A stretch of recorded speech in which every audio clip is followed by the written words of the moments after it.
ছিলাম, খবর পেয়ে যখন সন্ধ্যাবেলা আসি তখন দেখতে পাই যে হচ্ছে পুলিশ তখন পোস্টমর্টেমের জন্য যে করিয়ে গাড়িটাকে মানুষের বাধা ঠেলে কোনো ক্রমে কয়েকশো পুলিশ পাহারায় নিয়ে যাচ্ছে এবং মা বাবাদের তার মা বাবারা তাদের পিছনের গাড়িতে পুলিশ পাহারায় নিয়ে গিয়ে কোনো ক্রমে তড়িঘড়ি সেটার সৎকার করিয়ে দেয়। পরবর্তীকালে আমরা যারা চিকিৎসক সংগঠনের পক্ষ থেকে রবিবার মিতার বাড়িতে যাই, তখন তার মা বাবা অভিযোগ করেন যে প্রথমে তাদেরকে মেয়েকে আত্মহত্যা করেছে বলে বাড়িতে খবর দেওয়া হয়। পরে যখন এখানে আসেন প্রায় 3 ঘন্টা বসিয়ে রাখা হয়, তারা হাতে পায়ে ধরলেও মৃতদেহ তাদেরকে দেখতে দেওয়া হয় না। এখন যেটা খবর পাচ্ছি, গতকাল একটি খবরের কাগজে বেরিয়েছে এবং আমরা যে জুনিয়র ডাক্তারদের কাছে খবর পাচ্ছি যে মৃতদেহ আবিষ্কারের পরেই অধ্যক্ষ সন্দীপ ঘোষ চলে আসেন এবং যে এক উত্তরবঙ্গের এক চিকিৎসক নেতা, যিনি এখন এখানেও থাকেন, মেডিকেল কাউন্সিলের আধিকারিক, তাকে নাকি ফোন করে ডেকে নেন এবং তার সাথে আরেক বর্ধমানের এক ডাক্তার, যিনি এখন এসএসকেএমে আছেন, তিনিও এক চিকিৎসক নেতা, তারা এখানে চলে আসেন। ওই 3 ঘন্টা 3.5 ঘন্টা যে মৃতদেহ দেখতে দেওয়া হয়নি, সেই সময় সলা পরামর্শ চলছিল টেস্টের সেমিনার রুমে, যে কিভাবে এটাকে আত্মহত্যা বলে চালানো যায়, কিভাবে যে যদি ফরেন্সিক করতে হয় তাহলে কাদের দিয়ে করাবো, কোন পেটুয়া লোককে দিয়ে করাবো যাতে রিপোর্ট আমাদের ফেভারে আসে ইত্যাদি। এবং যে পোস্টমর্টেম রিপোর্টটাও মা বাবা আমাদেরকে দেখান, তাতেও আমরা এখানে একটি প্রশ্ন, আপনি কি অভিযোগ করছেন এই যে খুন, এই খুনের পিছনে সন্দীপ ঘোষ সরাসরি জড়িত?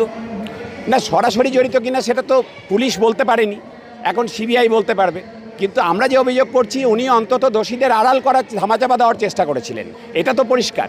সরাসরি কারা জড়িত আমরা জানতে পারবো কি করে? তদন্তকারী সংস্থা জানাবে যখন, তখনই জানতে পারবো। এখানে একটি প্রশ্ন উঠছে, আপনি নাকি ওই যে পোস্টমর্টেম রিপোর্ট, যে রিপোর্ট নিয়ে বিস্তর বিতর্ক, যে সেই রিপোর্ট নাকি আপনি দেখেছেন? আমি দেখেছি। সেই রিপোর্টে ঠিক আইন মোতাবেক যদি যতটা বলা সম্ভব, কি দেখলেন আপনি? দেখুন, যে পোস্টমর্টেম রিপোর্ট, অটোপসি রিপোর্ট যেটা বাড়ির লোক আমাদের দেখিয়েছেন, তাতে মেয়েটির শরীরে, সারা শরীরে অসংখ্য আঘাতের চিহ্ন, ক্ষতবিক্ষত ছিন্ন বিচ্ছিন্ন হয়ে গেছে দেহ।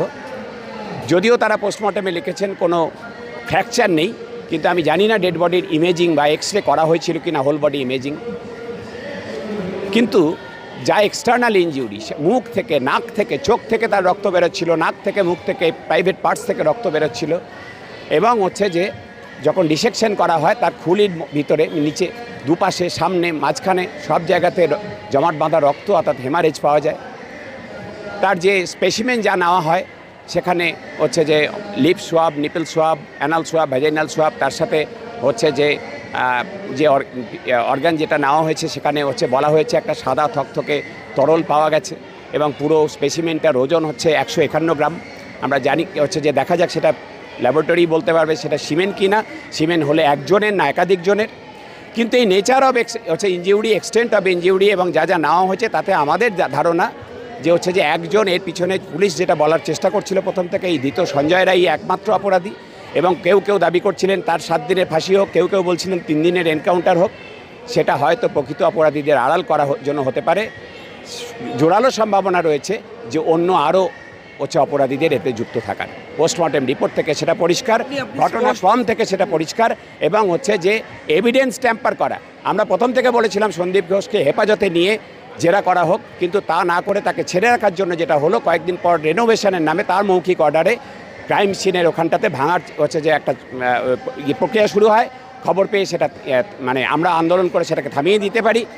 কিন্তু তারপরেও যখন 14ই আগস্ট মধ্যরাত্রিরে প্রায় 1 কোটি 1.5 কোটি মানুষ রাস্তায় নেমেছেন বিচারের দাবিতে, সেই সময়টাতে যে কয়েকজন 30-40 জন গুন্ডা ঢুকিয়ে আবার যে এভিডেন্স জানতে চাইছি, যে পোস্টমর্টেম রিপোর্ট নিয়ে আমি বলছেন, আপনি দেখেছেন বলছেন, সেই রিপোর্টে যদি একটু স্পষ্ট করে বলেন আপনি কি দেখলেন, সেই কারণগুলো ঠিক কোন কারণে এমন হতে পারে? পুরোটাই স্পষ্ট করে বললাম যে আঘাতগুলো আছে, আঘাতের যে চরিত্র, নেচার এবং এক্সটেন্ট, এত আঘাত, চোট আঘাত, এবং যে যা স্পেসিমেন যা নেওয়া হয়েছে, এই সমস্ত থেকেই আমাদের ধারণা যে একাধিক মানুষ, এবং তার সাথে যে এই আশপাশের যেগুলো বললাম, ধামাচাপা দেওয়ার চেষ্টা, প্রমাণ লোপাটের চেষ্টা, এই সবগুলো থেকে যে আমাদের ধারণা, যেটা it may be a case of gang rape, এটা একাধিক লোক যুক্ত থাকতে পারে। প্রকৃত খুনি এখনও চোখের আড়ালে রয়ে গেছে, এমন হতে পারে, সবার সম্ভাবনা প্রবল আছে। ফলে সিবিআইকে আমরা বলবো, অনুরোধ করব যে যেন প্রকৃত যারা অপরাধী তাদের প্রত্যেককে কেউ যেন ছাড়া না পেয়ে যায়, প্রভাবশালী মহলে হচ্ছে যে বলে যেন ছাড়া না পেয়ে যায়, প্রত্যেককে ধরতে হবে, প্রত্যেককে শাস্তি দিতে হবে। পুলিশ বা সিবিআই যদি আপনাকে তলব করে বা ডাকে, অবশ্যই আপনি কি আমরা সহযোগিতা তলব করবেন? করার জন্য অপেক্ষা করছি না। আমরা আমাদের সংগঠন থেকে আমরা সিবিআইকে ইতিমধ্যেই মেল করে জানিয়েছি যে আমরা তদন্তে সহযোগিতা করবার জন্য হচ্ছে যে প্রস্তুত।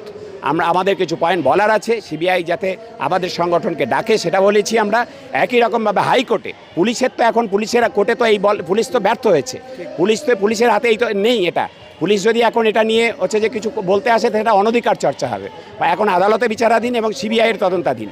ফলে সিবিআইকে আমরা জানিয়েছি, একই রকম আদালতে আমরা আবেদন জানাতে চলেছি। আমরা পার্টি হতে চাই এই মামলার, এবং হচ্ছে যে আমরা যা যা জানি সেখানে সবটাই বলবো। তদন্তে সহযোগিতা শুধু করব না, আমরা কেউ ডাকার অপেক্ষা করছি না, আমরা আগ বাড়িয়ে বলছি আমরা তদন্তে সহযোগিতা করতে চাই। আমাদের সঙ্গে ছিলেন ডক্টর সুবর্ণ গোস্বামী। তিনি বললেন তিনি তাদের পরিবারের সাহায্যে সেই পোস্টমর্টম রিপোর্ট দেখেছেন এবং সেখানে কি ভয়াবহ বিবরণ রয়েছে তাও তিনি জানালেন। এখন দেখার এই বিষয়টা ঠিক কীভাবে সিবিআইয়ের যে তদন্তকারী আধিকারিকরা রয়েছেন তারা তাদের তদন্তের আওতায় আনেন। ক্যামেরায় শুভজিৎ মুখোপাধ্যায়।